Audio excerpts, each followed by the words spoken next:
नमस्कार, जय हिंद। आप सभी का स्वागत है। जम्मू एंड कश्मीर से एक बड़ी खबर आ रही है।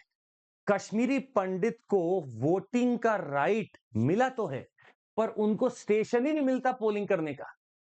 जम्मू कश्मीर की बात की जा रही है और बात की जा रही है 1989, 1990, 1989, 1990 के दौरान एक मास एक्सोडस होता है, जहां कश्मीरी पंडित अपने घरों को छोड़कर मजबूरन चले जाते हैं और वो जाकर कश्मीर के आसपास की एरिया में बस जाते हैं।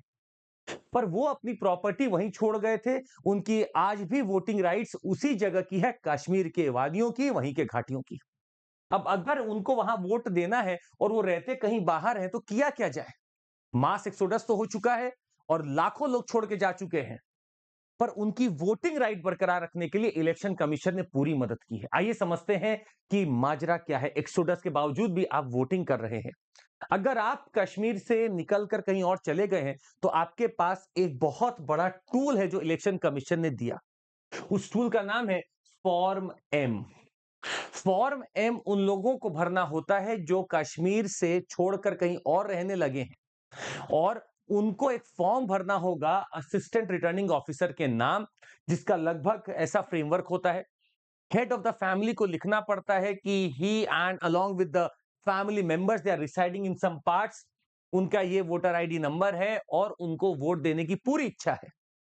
अब वो वहां जाकर वोट नहीं दे सकते। अब इनके लिए क्या व्यवस्था की जाती है कि इनका वोट कश्मीर के वैली से किसी और पोलिंग स्टेशन में ट्रांसफर हो जाए जहां ये रहते हैं। अब जहां ये रहते हैं वहां जाकर ये वोट दे सकते हैं, उस नाम पर कि मैं कश्मीर वैली में वहां के लिए वोट दे रहा हूं। अब समझने की बात यह है कि फॉर्म एम देखकर बड़ा आसान लग रहा है कि बड़ा आसानी से सब हो जाता होगा, ट्रांसफर हो जाता होगा वोट। इसको पहली बार इंट्रोड्यूस किया गया था 1996 के इलेक्शंस में। पर क्या वाकई में इतना आसान है? समझने की कोशिश फिर से करते हैं। भारत में चीजें लगाई बड़े अच्छे से जाती हैं, लॉ बड़े अच्छे बन जाते हैं, रूल्स बन जाते हैं, पर उनको इंप्लीमेंटेशन की जब बात आती है तो कहीं ना कहीं दिक्कतें देखनी पड़ती हैं। वही दिक्कत यहां देखने को मिली। फॉर्म एम लोगों ने भर के जमा किया, लाखों लोगों ने। पर कुछ लोगों को पता चला कि उनको अभी भी कोई गारंटी नहीं है कि उनका वोट उठकर वहां से उनके पोलिंग स्टेशन पे आ जाएगा, मतलब जहां वो रहते हैं वहां तक आ जाएगा। कोई गारंटी नहीं इस बात की। दूसरा, हो सकता है आप एक्स भाग में रहते हो और पोलिंग आपका जो वोटर आईडी बन के आया या जो भी आपका पोलिंग का वोटिंग स्लिप बन के आया वो किसी और में चला गया, किसी और पोलिंग स्टेशन पे चला गया। इस बात का भी कोई भनक आपको नहीं लगेगा। तो हो सकता है कई बार डिफरेंट पोलिंग स्टेशन दे दिए जाते थे और कई बार तो इंटीमेशन ही नहीं होता था कि आपका वोटिंग स्लिप आया है या नहीं आया है। तो स्वाभाविक सी बात है, इतना बड़ा काम कर रहे हैं, लाखों लोग कहीं से डिस्प्लेस हो चुके हैं और उनको अगर आप वोटिंग राइट आज भी दे रहे हैं तो दिक्कत तो है।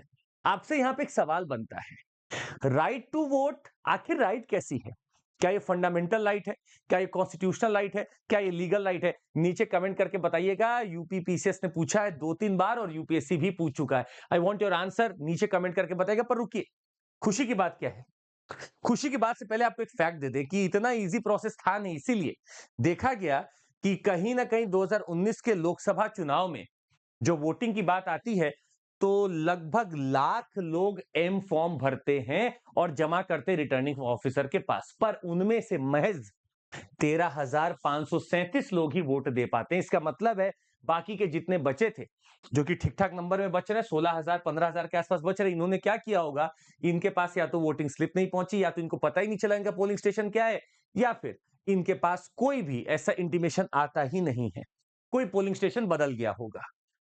नई खबर यह है कि उधमपुर और जम्मू, इन दो जगह के वासियों को, जो कि घाटियों से निकल कर आए हैं, उनको कोई जरूरत नहीं है अब फॉर्म एम भरने की। इसका मतलब है उनको सहूलियत देते हुए, ये बहुत बड़ी डिमांड चल रही थी बहुत दिनों से कि सर हमें फॉर्म एम क्यों भरवाया जाता है, हम तो वहीं के वोटर हैं, हमें वोट ले लो हमसे आप।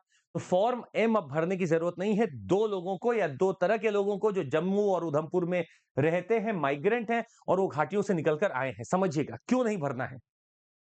उनको इसलिए नहीं भरना है क्योंकि कहीं ना कहीं उनका डायरेक्टली एक स्पेशल पोलिंग स्टेशन बनाया जाएगा जहां वो रहते हैं। तो जम्मू और उधमपुर में स्पेशल पोलिंग स्टेशन बनेगा, जहां लोग जो निकल कर आए हैं उनका मैप कर दिया जाएगा वोटिंग, और वो वहां जाके अपने स्पेशल पोलिंग स्टेशन पे दे सकते हैं वोट। एंड जहां पे भी वो रिसाइड कर रहे हैं वहां पे उनके लिए स्पेशल पोलिंग स्टेशन बनाया जाएगा। इस बार इलेक्शन कमीशन ने कोशिश की है कि सबको जो इलेक्शन के दायरे से छूट जाते थे, कहीं बाहर रहते थे, उनको मौका मिल रहा है वोट करने का। आपसे एक प्रश्न यही बनता है कि इलेक्शन कमीशन किस पार्ट में मेंशन है कॉन्स्टिट्यूशन के?